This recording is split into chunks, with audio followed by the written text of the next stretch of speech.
Hai anak-anak, hari ini kita akan belajar tematik tema 3, makanan sehat, subtema 2, pentingnya makanan sehat bagi tubuh, pembelajaran 4. Perhatikan gambar berikut ini.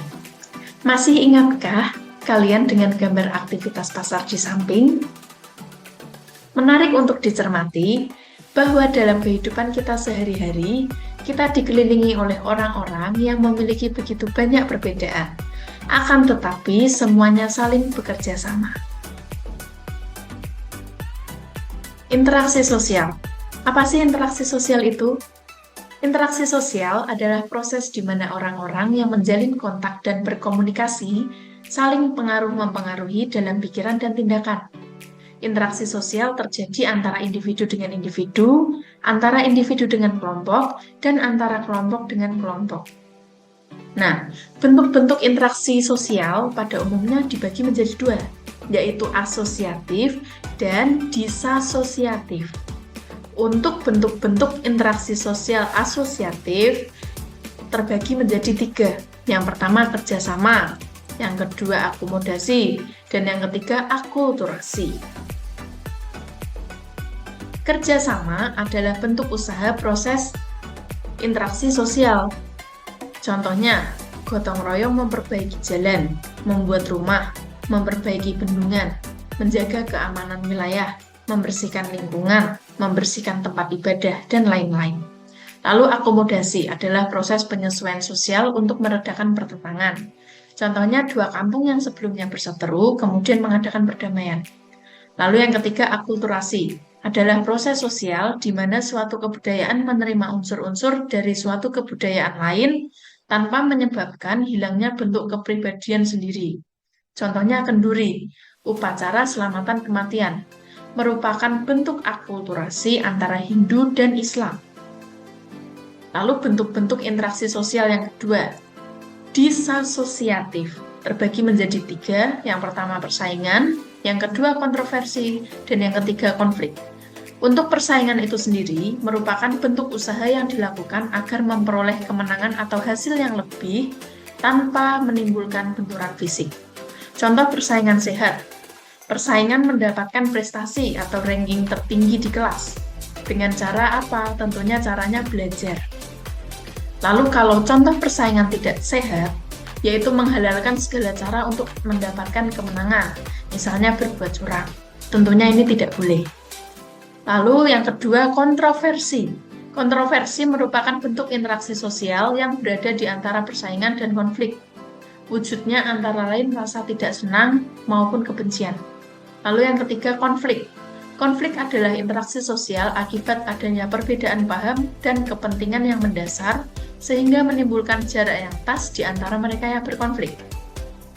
Mereka yang berkonflik umumnya melakukan sesuatu yang tidak wajar, bahkan saling menjatuhkan satu sama lain.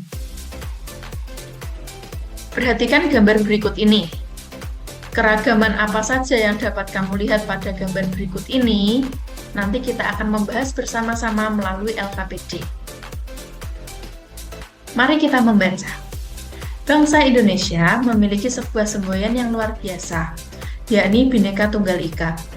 Bhinneka Tunggal Ika memiliki arti berbeda-beda tetapi tetap satu tujuan, bahwasanya sekalipun di Indonesia terdapat begitu banyak suku, agama, ras, adat istiadat, bahasa, dan lain-lain, semuanya bersatu sebagai saudara, sebangsa, dan setanah air. Perbedaan dan keanekaragaman yang ada justru menjadi sebuah kekuatan yang pada akhirnya memperkaya sifat budaya bangsa Indonesia dan lebih memperkuat persatuan dan kesatuan bangsa. Nah, ini adalah bentuk-bentuk keragaman suku, bangsa, dan budaya, yaitu yang pertama pakaian adat, yang kedua tarian daerah, yang ketiga lagu daerah, yang keempat rumah adat, yang kelima bahasa daerah, yang keenam makanan daerah, yang ketujuh kesenian, dan yang kedelapan agama. Nah, ini adalah pakaian adat, beserta contoh-contoh gambarnya. Pakaian resmi dan khas suatu daerah atau suku bangsa biasanya dipakai pada saat tertentu, misalnya peringatan Hari Kemerdekaan, upacara adat, upacara pernikahan, dan sebagainya. Lalu tarian daerah. Tarian daerah merupakan hasil daya cipta manusia berbentuk gerakan indah. Gerakannya sesuai kekhasan daerah tertentu. Ada tarian yang menggambarkan patriotisme. Contohnya tari Mpa Sampari dari Nusa Tenggara Barat. Lalu ada tarian pemujaan kepada Tuhan. Lalu ada tarian penyambutan tamu. Contohnya tari sembah dari Jawa Barat, tari saman dari Aceh, dan tari beksa kembang dari Kalimantan Selatan. Berikut adalah contoh-contoh tarian daerah yang bisa kita temui di Indonesia ini. Nah, lagu daerah. Lagu daerah merupakan salah satu bentuk ungkapan perasaan manusia, bercirikan kedaerahan. Lagu daerah menggunakan bahasa daerah tentunya. Contohnya, Apuse dari Papua, lalu lagu Potong Bebek Angsa dari NTT, Rasa Sayangi dari Maluku, Angin Mamiri dari Sulawesi Selatan, Ampar-Ampar Pisang dari Kalimantan Selatan, dan lain-lain.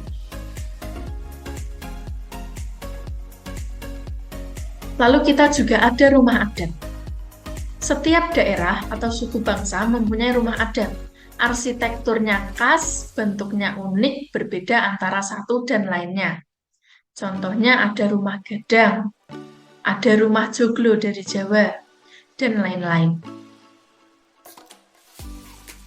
Bahasa daerah. Bahasa daerah merupakan sarana komunikasi yang digunakan di daerah tertentu. Ciri khusus bahasa daerah yaitu logat dan dialeknya khas dan unik. Contohnya ada bahasa Batak, bahasa Ambon, bahasa Sunda, bahasa Bali, bahasa Jawa, bahasa Aceh. Nah, lalu kita juga punya makanan daerah. Makanan daerah terbuat dari hasil bumi daerah tersebut yang diolah menjadi makanan khas yang memiliki rasa yang unik, khas, dan enak. Contohnya sate Padang, gudeg Jogja, ayam betutu Bali, bubur Manado, rujak cingur, serabi Jawa Barat, dan lain-lain. Kesenian. Kita bisa melihat di gambar ini, ada ondel-ondel, ada wayang, dan ada batik. Untuk wayang itu sendiri, wayang meliputi seni peran, seni musik, seni tutur, seni sastra, seni pahat, dan seni berlambang. Contoh kesenian wayang yaitu wayang orang, wayang kulit, wayang golek Sunda, wayang Cirebon, wayang Bali. Lalu kita juga ada keanekaragaman agama. Yang pertama, agama Islam. Tempat ibadahnya masjid, kitab sucinya Al-Quran. Lalu kita juga ada agama Kristen dan Katolik. Tempat ibadahnya di gereja, kitab sucinya Alkitab. Lalu kita juga ada agama Hindu. Tempat ibadahnya di pura, kitab sucinya Weda. Lalu agama Buddha, tempat ibadahnya Vihara dan kitab sucinya Tripitaka. Lalu yang keenam, Konghucu, tempat ibadahnya Kelenteng dan kitab sucinya Sishu dan Buci. Nah, sekarang amatilah gambar-gambar di bawah ini. Kegiatan apa saja yang sedang dilakukan oleh anak-anak pada gambar tersebut?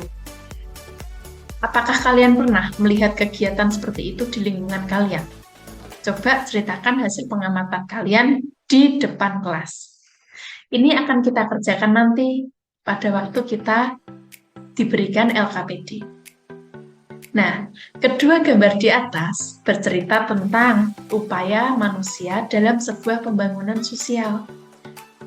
Bahasa Indonesia merupakan contoh upaya manusia dalam sebuah pembangunan sosial budaya.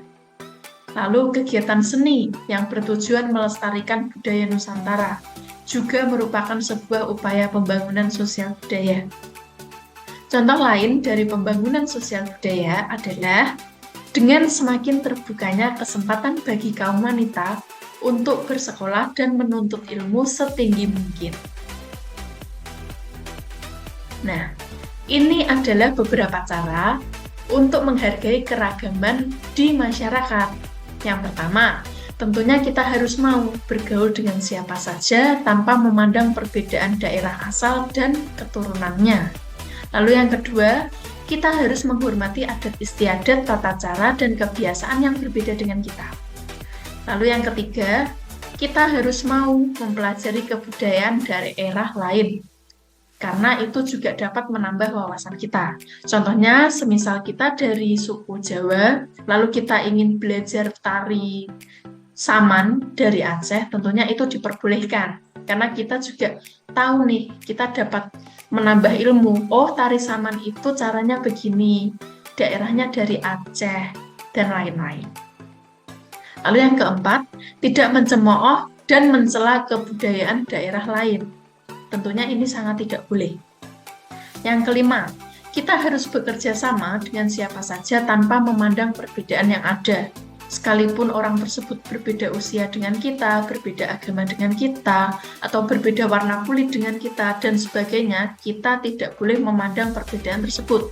Tetapi kita harus mau bekerja sama dengan orang tersebut. Lalu yang keenam, kita harus mau mengakui kelebihan kebudayaan daerah lain. Nah, ini adalah sikap menerima keragaman di masyarakat. Yang pertama, berpikir positif dan terbuka dalam memandang keragaman di masyarakat. Lalu yang kedua, tidak mengunggulkan kebudayaan kita adalah yang terbaik. Yang ketiga, kita harus bersikap toleransi terhadap keragaman agama. Yang keempat, kita harus bersedia belajar tentang kebudayaan dan tradisi daerah lain. Oke, terima kasih. Sekian dari Bu Ardelia. Jangan lupa untuk mengerjakan LKPD dan soal evaluasi. Salam.